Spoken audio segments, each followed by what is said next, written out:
Ministers spent days insisting there would be no welfare U-turn. No, we've published the bill. That was published last week. We will go ahead on Tuesday. There are plenty of people and noises off. Yes, of course, there always are. But late last night, Number 10 caved to disgruntled backbenchers, with existing claimants now avoiding the brunt of the changes. We've worked hard to get agreement on this. There's really strong commitment to the principles of reforming our welfare state.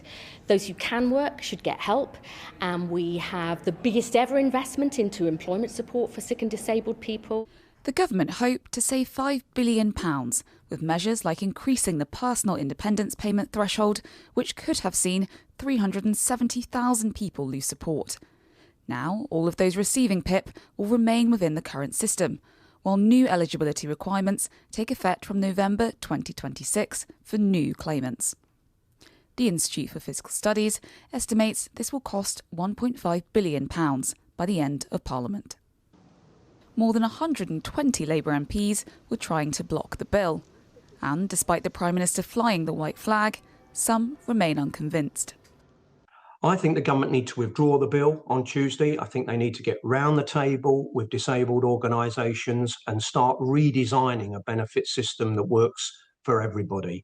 Putting disabled people into poverty, even with the concessions that have been made, is not something I'm going to be able to support. The Tories argue the measures are unfunded.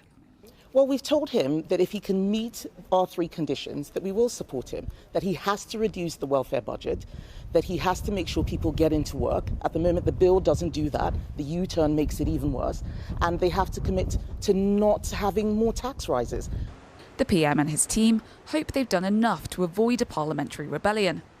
But whether that's the case won't become clear until Tuesday's vote. Well, Jasmine, another forced U-turn. Is the government losing its grip on the parliamentary party, do you think? Well, that's the big worry within the PM's team, because all of this has prompted a bit of soul-searching. As you say, there's been U-turns on the National Grooming Inquiry, on winter fuel payments and now on welfare. I think the big question that Number 10 is grappling with is whether the backbench rebellion is just a temporary hiccup, or whether MPs are now feeling emboldened to start really flexing their muscles on some of the next big parliamentary spending battles that are coming down the track, namely on child poverty and the two-child benefit cap.